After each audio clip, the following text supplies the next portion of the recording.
bonjour à toutes et à tous. Donc, je me présente Karim Chiban, donc je représente Grenoble Institut Polytechnique. Donc, Grenoble Institut Polytechnique, c'est une dizaine d'écoles d'ingénieurs. C'est un institut d'ingénierie et de management. C'est des plateformes technologiques et c'est une quarantaine de laboratoires de recherche qui sont tournés vers des partenariats avec les entreprises et en particulier avec des startups, des PME, sur les activités de recherche et développement. Donc ma fonction, c'est d'être en interface entre le monde des entreprises innovantes et l'expertise et les compétences proposées par l'Institut Polytechnique. Et aujourd'hui, je vais vous parler d'un sujet qui est souvent un peu négligé par les bureaux d'études, par les entreprises qui innovent et qui font de la R&D. C'est la problématique de pré-industrialisation qui arrive assez vite à partir du moment où on dispose d'un prototype dit industrialisable. Alors, déjà un éclairage intéressant, ça c'est des données qui nous viennent de BPI.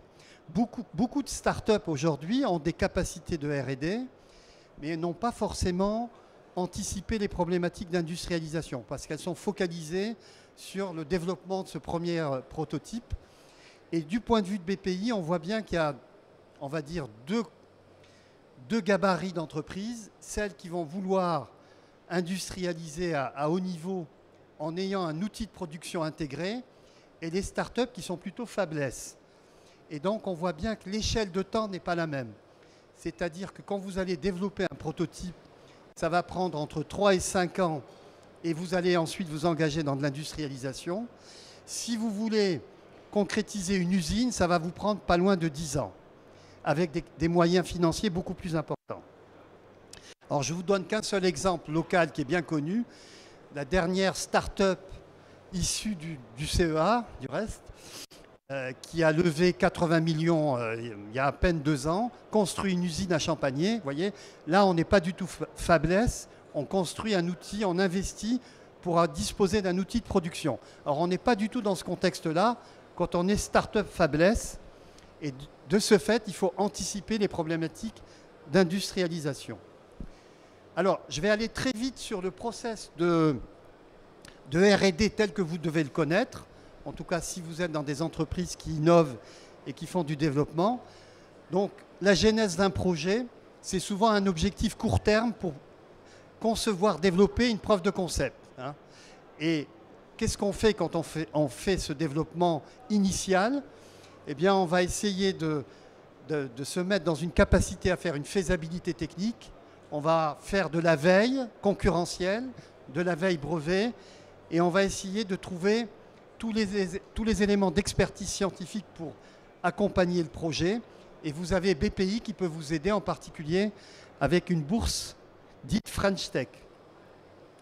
Ensuite, très rapidement, on est confronté au problème de propriété industrielle ou de propriété intellectuelle. Donc, déposer des brevets. Donc, il faut bien mesurer ces enjeux parce que financièrement, ça peut consommer vos capacités financières et donc limiter ensuite l'effort R&D et la projection dans l'industrialisation. Or, de plus en plus, on voit des startups qui font plutôt des stratégies, on va dire, de repli par rapport à la propriété intellectuelle, à savoir plutôt des barrières technologiques, plutôt des dépôts de marques ou des designs sur les facteurs de forme, ou alors carrément un secret de fabrication, un secret de conception, de manière à ne pas dégager des fonds spécifiquement pour la propriété intellectuelle. Alors ensuite, on a une étape initiale qui est souvent bien délimitée par les problématiques de crédit d'impôt recherche et de crédit d'impôt innovation. Parce qu'au-delà, vous commencez à être dans une phase de prototypage, donc vous vous rapprochez des problématiques de pré-industrialisation. Donc dans la phase amont, on va plutôt s'appuyer sur des partenaires publics, académiques, centres de recherche, laboratoires, pour avoir de l'expertise. Et puis on va faire des spécifications générales pour développer ce fameux prototype qu'on veut industrialiser. Et dans l'étape post-crédit d'impôt recherche ou crédit d'innovation, on va être beaucoup plus sur ce qu'on appelle le minimum viable product. Alors je vais très vite hein, pour parler d'industrialisation après. Le processus de R&D, c'est des étapes itératives, hein. Donc dans la première étape de ce processus R&D qui dure entre 1 et 2 ans, on va chercher à faire un développement technique. On va plutôt partir d'une feuille blanche, donc on part de design from scratch pour pouvoir maîtriser totalement la conception. Donc ça, c'est la première étape, je dirais, qui est plutôt une phase de démarrage. Donc on voit bien que l'effort est véritablement sur conception-développement. Ensuite, on passe donc de cette POC à un premier prototype où là, on va être plus en démarche d'intégration. Donc vous voyez que les cycles ne sont pas du tout les mêmes. Et là, on va plutôt être sur 3 à 5 ans pour atteindre le premier prototype. Donc ça, c'est une remarque importante. C'est qu'il ne faut pas se leurrer quand on est dans un processus d'innovation. On est parti pour un minimum de 3 à 5 ans pour pouvoir adresser ce qu'on appelle le premier ramp-up industriel, c'est-à-dire ce que l'on qualifie d'une pré-série. On va voir qu'une pré-série, ça peut être 10 pièces, ça peut être 100 pièces, ça peut être 1000 pièces. Mais ce n'est pas avant 3-5 ans qu'on est capable de s'engager dans cette voie. Alors l'échelle TRL, pour vous illustrer où est-ce qu'on se positionne quand on se prépare à une phase d'industrialisation. Donc je ne sais pas si vous êtes habitué à cette échelle, mais c'est un bon repère pour mesurer la maturité d'une réalisation, donc d'une conception-développement issue d'un bureau d'études partenaire ou issue de l'équipe R&D de l'entreprise qui s'est engagée dans une innovation. Voilà, donc idéalement, pour pouvoir industrialiser, vous voyez, il faut être au minimum à l'échelle TRL 7, c'est-à-dire démonstrateur, on dit aussi prototype pré-industrialisable. Alors, qu'est-ce qu'il faut intégrer quand on est en phase de R&D? C'est la problématique de l'accélération, parce que sur les 2 ou 3 premières années de R&D, vous allez être plutôt sur fonds propres, et donc il faut optimiser cette phase-là, et il faut pouvoir l'accélérer. Donc pour l'accélérer, ce qu'il faut retenir sur ce slide, c'est qu'on commence à avoir une externalisation partielle de la R&D. Donc on va commencer à chercher des partenaires qui vont avoir une expertise sur un sujet donné et qui vont vous permettre de gagner du temps. Et cette externalisation, elle impacte le processus de R&D. Alors, comment on s'engage dans cette démarche? Eh bien, en général, les startups gardent à l'intérieur de leur périmètre les compétences métiers. Elles n'externalisent jamais les compétences métiers. Par contre, elles vont chercher à sous-traiter tout ou partie, on va dire, des compétences ou des technologies périphériques au cœur de métier. Et pour faire cela, il peut y avoir de la co-conception, du co-développement. On peut utiliser des briques technologiques, on va en parler après. Et ce qu'il faut bien prendre en compte quand on est dans cette démarche d'externalisation, c'est les problématiques de partenariat, de propriété industrielle plutôt qu'intellectuelle, puisque là, on va peut-être travailler avec des tierces parties. Et il faut surtout soigner la traçabilité documentaire du projet. C'est-à-dire que tous vos partenaires extérieurs doivent vous fournir une base documentaire sur les savoir-faire qu'ils mobilisent, sur les briques techno qu'ils peuvent vous fournir. Alors je continue sur les conséquences de l'externalisation. C'est que vous allez vous appuyer sur des tierces parties qui vont disposer d'un savoir-faire que vous ne maîtrisez pas dans votre conception-développement. Et là, donc, vous allez créer des liens d'interdépendance. Donc, c'est une criticité techno pour vous, pour votre phase de conception-développement. Donc, il faut la gérer avec précaution, de manière à ce que ce partenariat il soit positif, en particulier en phase industrielle, parce que si vous avez des problématiques de propriété en phase industrielle, ça peut être rédhibitoire pour votre développement de produit. Alors pour synthétiser la stratégie d'externalisation, voilà. Donc on reste sur des périmètres de technologie intégrée ou de technologie périphérique. Le cœur de métier, on le maîtrise. On définit un périmètre bien identifié qu'on veut externaliser. On s'assure qu'on a une capacité à acquérir le savoir-faire du partenaire, de manière à ne pas être dans une logique d'interdépendance totale. Alors il y aura toujours une interdépendance, mais il ne faut pas qu'elle soit totale. Et il faut qu'on s'assure que le partenaire peut faire un ramp-up sur le sous-ensemble, sur le module qu'il fournit. Parce que s'il n'est pas capable de le fournir en volume, eh ben, ça impacte le processus d'industrialisation. Et auquel cas, vous vous mettez dans des situations qui peuvent mettre en péril la commercialisation de votre produit.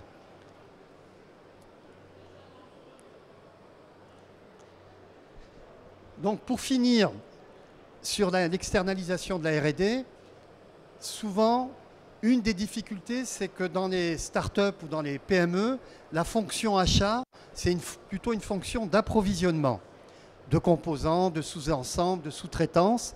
Mais quand vous êtes dans une externalisation de la R&D, la fonction achat devient très complexe et il faut bien sûr encadrer la contractualisation. Il faut, on l'a dit, gérer les problématiques de propriété industrielle. Il faut avoir une bonne traçabilité documentaire de ce que votre partenaire produit pour vous, de manière à garantir la capacité industrialisée par la suite. Et donc, ce qui est indiqué en bas, c'est qu'en fait, l'équipe R&D, elle traverse des partenaires et elle s'appuie sur ses partenaires. Donc, il faut qu'elle puisse récupérer partiellement des compétences sur ce que fournissent ses partenaires. Alors, je vais passer très vite sur les briques techno. Donc, quand vous êtes en partenariat, en externalisation, eh bien, vous allez utiliser des briques techno. Donc, il faut vous assurer que ces briques techno sont matures et sont exploitables dans la conception-développement de votre produit et que votre partenaire qui fournit ces briques techno, il ne soit pas sur des technos émergentes parce que souvent, on peut être en difficulté quand on intègre des technos émergentes. Or, comment on évalue une brique techno? C'est une manière d'illustrer cette capacité à analyser, c'est de s'assurer d'un certain nombre de critères, comme les outils de développement pour déployer ces briques techno, la traçabilité des documents techniques, les problématiques de propriété industrielle, les performances, le technico-économique. Est-ce que la brique techno, en volume, elle est acceptable économiquement? Est-ce que vous êtes capable de vous former pour maîtriser ces briques techno? Et est-ce que vous êtes capable de tester et valider ces briques techno? Voilà, donc là, je suis passé très vite sur le processus R&D. Donc, le processus R&D avec des partenaires extérieurs, c'est une suite d'étapes. Vous allez traverser une suite d'étapes. Et par expérience, qu'est-ce qu'on constate? C'est que la pré-industrialisation, elle est prise en compte en fin de cycle R&D. Or ça, c'est une première erreur. Même si c'est compliqué, la pré-industrialisation, il faut essayer de l'intégrer au départ du processus R&D, surtout si vous avez des partenaires extérieurs qui sont contributeurs à cet effort R&D. Et la manière de la prendre en compte, surtout quand on est une petite entreprise, si on n'a pas un directeur industriel, ce qui est souvent le cas, c'est d'avoir des consultants extérieurs qui ont souvent une expérience process ou méthode qui vous aident à prendre en compte dès les premières étapes les problématiques d'industrialisation. Alors, quelles sont on va dire, les caractéristiques des différents contributeurs?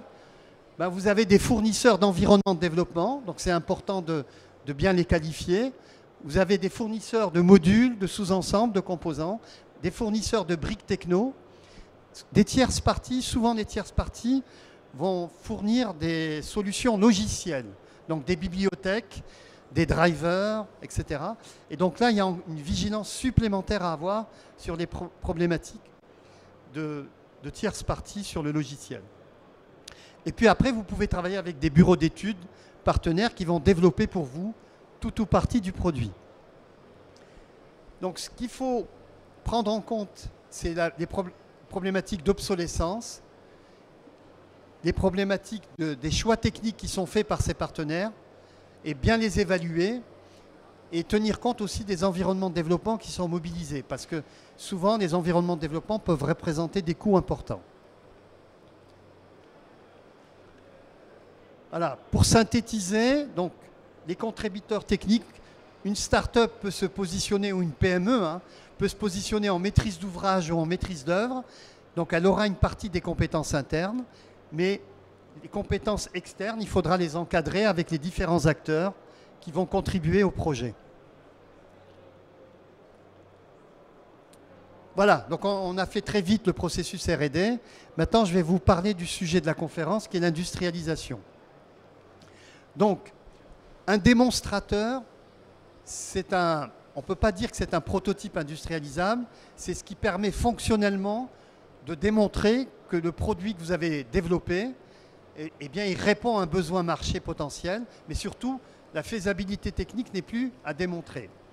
Donc ça, c'est ce que vous avez sur les premières étapes de R&D. Passer à un prototype version 0, ça commence à apporter on va dire, des contraintes supplémentaires. Et donc, c'est ce qui préfigure l'industrialisation. Donc, qu'est-ce qu'on peut dire du prototype version 0 ? C'est vraiment stabiliser une architecture de produit, stabiliser la nomenclature du produit, stabiliser les développements logiciels qui peuvent être associés au produit. Et donc, c'est ce qui termine l'étape de R&D amont. Et donc, vous êtes dans l'étape aval, industrialisation. Et donc là, vous changez complètement de monde. Et vous allez voir qu'il y a un certain nombre d'étapes à franchir qui sont complexes techniquement. Alors, une fois qu'on a ce proto 0, qui peut faire l'objet d'un certain nombre de modifications, mais qui est stable à 99%, on passe à la version 1. Alors, qu'est-ce que le proto 1 ? Ben, le proto 1, c'est ce qu'on appelle le candidat à la pré-série. C'est celui que vous allez parfaitement maîtriser et que vous allez envisager de sous-traiter, parce que si vous êtes plutôt faiblesse, vous allez sous-traiter tout ou partie de ce proto 1 et vous allez faire l'intégration finale avant la commercialisation. Donc, en général, on a un niveau d'intégration qui est très élevé. On a une stabilisation de tous les développements logiciels qu'il peut y avoir à bord. C'est-à-dire qu'il faut véritablement figer le firmware qui accompagne ce développement. Il faut avoir validé tous les fournisseurs, c'est-à-dire ne plus pouvoir changer de fournisseur quand vous allez vous engager dans la pré-série. Il faut avoir qualifié votre produit. Alors, qualifier un produit, c'est des conformités à des normes métiers et à des normes réglementaires. Les normes réglementaires, c'est par exemple la compatibilité électromagnétique. C'est une norme qui s'appelle la norme RED pour les produits qui ont des interfaces wireless, Bluetooth, Wi-Fi, LoRa, etc. Donc, c'est une nouvelle norme qui s'applique à ces produits. Et donc, vous devez passer par un laboratoire certifié COFRAC qui va qualifier votre produit et qui vous autorise à avoir un marquage CE sur votre produit et donc à le commercialiser. Il faut figer tout ce qui est contractualisation, c'est-à-dire qu'il faut vraiment valider les engagements de vos contributeurs techniques externes. Il faut avoir des bancs de tests, parce que quand on produit en série, il faut avoir une capacité de vérifier que le produit est fonctionnel et conforme, et donc avoir un contrôle qualité. Vous voyez, donc c'est assez lourd finalement de s'engager vers une pré-série. Alors là, je récapitule quelques points de vigilance. Alors, je ne vais pas tous les énumérer, mais les grands chapitres, donc, les conformités aux normes, c'est le premier chapitre. Donc, vous voyez qu'il y a des normes réglementaires et vous avez aussi des normes métiers. Les normes métiers, c'est je développe un produit pour le ferroviaire, je développe un produit pour l'automobile, je développe un produit pour l'aéronautique. Et bien, vous avez des normes spécifiques à ces filières industrielles que vous devez faire valider par un laboratoire partenaire de manière à être conforme aux normes. Vous êtes dans le médical pareillement. Le deuxième chapitre, c'est l'analyse de la valeur. Vous pouvez faire une première phase d'optimisation avant de vous engager dans la pré-série. Donc là, pareillement, si vous n'avez pas la compétence interne, il y a des consultants spécialisés dans ce que l'on appelle le design to cost qui vont analyser la nomenclature de votre produit et qui vont vous aider à optimiser ce qu'on appelle le prix de revient industriel. Alors le prix de revient industriel, c'est en gros deux grands chapitres. C'est les appros, donc c'est des postes de dépenses, et c'est en gros un volume d'heures d'assemblage, d'intégration et de test. Donc vous avez des heures de production et vous avez des appros de production. Et donc le design to cost peut vous aider à optimiser aussi bien les appros que les heures de production soit d'un partenaire extérieur, soit de votre équipe de production. Et puis alors le dernier chapitre, c'est tout ce qui est test et validation de produits. C'est quelque chose qu'on néglige beaucoup. C'est la capacité à avoir des bancs tests pour pouvoir tester une pré-série. Alors comment on teste une pré-série? Quand vous fabriquez une dizaine de pièces par mois, une centaine de pièces par mois ou un millier de pièces par mois, le test se fait souvent par échantillonnage. On ne teste pas tous les produits, sauf dans certains métiers où il y a ce type d'exigence. Par exemple, dans le domaine de l'aéronautique, on peut avoir des exigences de couverture de test à 100%. Mais le test, c'est des bancs de test et c'est des coûts supplémentaires pour le produit. Donc ça, c'est un chapitre aussi qu'il faut anticiper. Et ce qu'il faut retenir, c'est est-ce que j'ai des bancs de test? Est-ce que j'ai prévu des bancs de test? Est-ce que j'ai un partenaire qui va me développer mes bancs de test?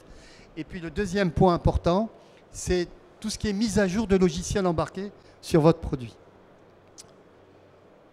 Voilà, alors ça c'est un slide juste pour vous exposer la phase de sécurisation et de pré-industrialisation. Vous voyez qu'elle commence à partir du proto 0 et on est à l'échelle TRL 7 là. Donc c'est TRL 7, ça commence à être très élevé.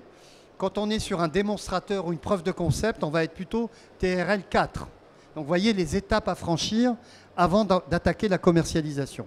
Et donc à partir du proto 0, c'est vraiment la dernière limite pour sécuriser la pré-industrialisation.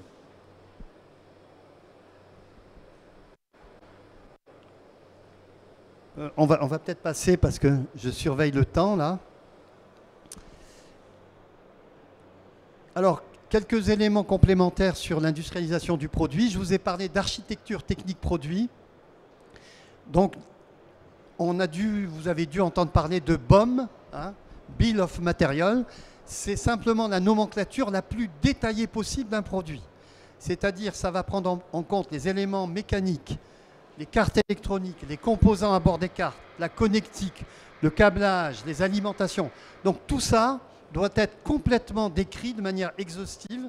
On doit identifier les fournisseurs, on doit identifier les prix unitaires, tout doit être tracé. Voilà. Donc le packaging, les alimentations, etc., de manière à pouvoir se mettre dans une configuration d'industrialisation.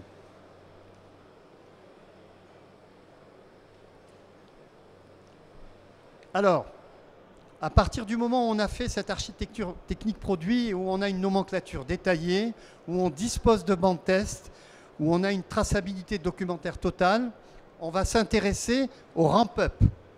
Le ramp-up, c'est je vais commencer à produire ma série de produits.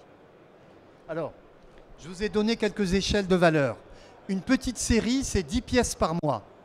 C'est-à-dire 10 pièces par mois, sur une année, c'est 100 pièces. Une moyenne série, c'est de 10 à 100 pièces par mois. Donc 100 pièces par mois, vous voyez que ça fait 1000 pièces par an. Et une grande série, vous êtes plutôt sur 100 à 1000 pièces par mois. Donc sur une année, ça va faire 10 000 pièces. Donc ça vous donne les échelles de valeur. Mais si on reste dans la première série, qui est souvent une petite série, on est déjà dans des problématiques importantes. Donc quand on est dans les grandes séries, en général, on fait appel à des grands acteurs industriels et on est plutôt dans le B2C, donc on est plutôt dans du développement de produits, on va dire, pour le consommateur final. Et là, effectivement, il faut une contractualisation extrêmement robuste parce que si vous n'avez pas un partenaire industriel qui est capable d'assumer ces quantités, vous pouvez vous mettre en grand danger. Par contre, dans les phases de démarrage, vous pouvez, en particulier sur le proto 0, fabriquer de manière, on dit, artisanale, pour ce qu'on appelle des early adopters. Donc les premières ventes, vous allez plutôt les faire avec des clients bienveillants. Et vous allez faire plutôt des petites quantités. Et donc pour le faire, il faut quand même indiquer les limites d'utilisation du produit, parce qu'un produit doit être conforme à des normes, votre responsabilité d'entreprise est engagée, donc il y a des problématiques de sécurité machine, donc il peut y avoir des défaillances de jeunesse, il peut y avoir des bugs logiciels, etc. Donc il faut environner ces early adopters parce qu'ils vont vous faire remonter tous les défauts de jeunesse de votre produit qui peuvent impacter l'industrialisation. Mais c'est ce qui est indiqué à gauche, ce n'est pas la vraie pré-série. C'est une série fabriquée de manière artisanale. Et donc, il y a des points de vigilance avec les premiers clients qui vont utiliser ces produits. Alors, comment on évalue les contributeurs? Je suis allé très vite là-dessus, on y revient là. Alors, vous pouvez faire un peu d'analyse de risque. Donc, selon la typologie du partenaire, et je dirais il y a quatre grandes rubriques qu'il faut évaluer. Donc, la première, c'est les compétences et les savoir-faire. La deuxième, c'est la capacité financière de votre partenaire. La troisième, c'est la manière dont vous contractualisez avec ce partenaire sur le plan juridique. Et puis ensuite, on va dire l'humain, la qualité de la relation que vous pouvez avoir avec ce partenaire.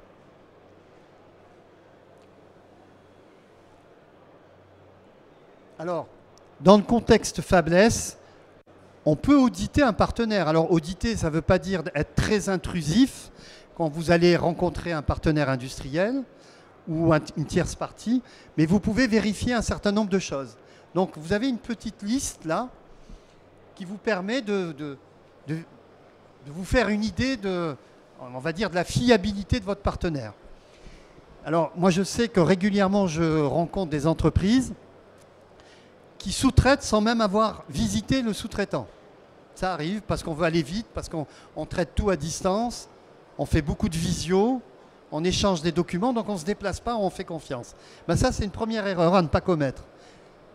Se rendre chez un sous-traitant, un co-traitant, une tierce partie, eh ben, c'est voir les capacités de production, voir les qualifications des personnels, voir s'il y a par exemple beaucoup d'intérim. Souvent en sous-traitance industrielle, il y a beaucoup d'intérim. Est-ce qu'il y a des clients majeurs? Alors les clients majeurs, c'est rassurant parce que vous dites que c'est un partenaire fiable, sauf qu'il servira d'abord ses clients majeurs. Donc vous pourrez être un peu en deuxième vague dans la production.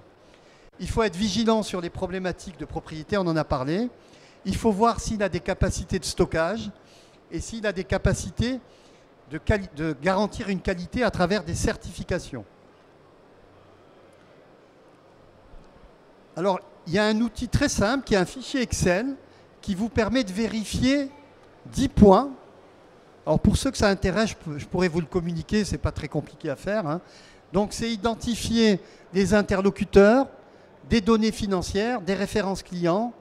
Est-ce qu'il y a une traçabilité documentaire? Alors, je vous donne ne serait-ce qu'un exemple dans la traçabilité documentaire. Typiquement, est-ce que vous avez des conditions générales de vente? Souvent, c'est des documents qu'on ne lit jamais. D'abord parce qu'ils sont très denses, ces documents, hein, mais c'est l'engagement contractuel et juridique de votre partenaire. Donc, ces conditions générales de vente, il peut absolument les mobiliser, les invoquer s'il y a un litige ou un contentieux avec lui. Donc, il y a toute une traçabilité documentaire qu'il faut analyser. Ensuite, la partie savoir-faire. Donc, si vous êtes, par exemple, dans le médical et qu'il n'a jamais fait de médical, ben, ça veut dire que ce n'est pas le bon partenaire. Donc ça, c'est des choses que vous êtes capable d'identifier rapidement. Les moyens de production. Alors, les moyens de production, ce qui est intéressant, c'est une ligne, par exemple, de sous-traitance CMS, enfin d'insertion CMS. Si vous avez des sous-traitants qui ont un parc machine vieillissant, ben, ça peut vous mettre en difficulté pour des problèmes de compatibilité avec d'autres lignes plus récentes si vous devez changer de partenaire. Les personnels, les capacités de production, son système d'information. Alors le système d'information, c'est où est-ce qu'il stocke les données de production, les fichiers de conception, etc. On parle souvent d'attaques cyber. Aujourd'hui, vous avez des sous-traitants qui sont complètement immobilisés par une attaque cyber. Donc il faut s'assurer que son système d'information est correctement hébergé, que vos données de production sont protégées. Il faut que j'accélère, c'est ça? Bon, je vais aller très vite. Donc voilà, processus de consultation. Comment on consulte un partenaire industriel, un sous-traitant industriel? Eh bien, il faut avoir tout un ensemble une espèce de checklist des documents et des éléments qu'on veut évaluer. Donc, je ne vais pas tous les décrire, mais en particulier, il peut avoir des agréments et des certifications qui sont plutôt rassurantes et qui permettent de garantir une qualité de collaboration. S'il y a un élément peut-être important, la transparence de la fonction achat. Si votre sous-traitant fait les appros pour vous et donc gère le stock, il faut vous assurer que les frais généraux ou les frais commerciaux qu'il peut prendre sur ces approvisionnements sont compatibles avec votre prix de revient industriel. Alors voilà le fameux fichier dont je vous parlais. Donc vous voyez, il y a tout un ensemble de critères. Vous avez par exemple 3 fournisseurs, 3 sous-traitants, 3 tierces parties. Eh bien, vous allez faire une pondération avec une échelle de valeur et ça va vous aider à la décision sur le choix d'un partenaire de manière à rationaliser cette sélection.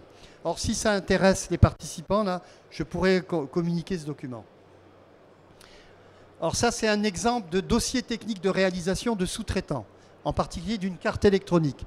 Voilà tous les documents que vous êtes en droit de demander quand vous sous-traitez une carte électronique à un partenaire. Ce qu'en général, on ne fait pas. Hein. On veut aller vite, on envoie ce qu'on appelle une schématique de carte, et puis le sous-traitant s'occupe à peu près de tout. Mais en réalité, il faut disposer de tous ces éléments pour transférer le savoir-faire du partenaire et maîtriser si vous devez changer de partenaire. Alors, il y a une remarque importante à faire.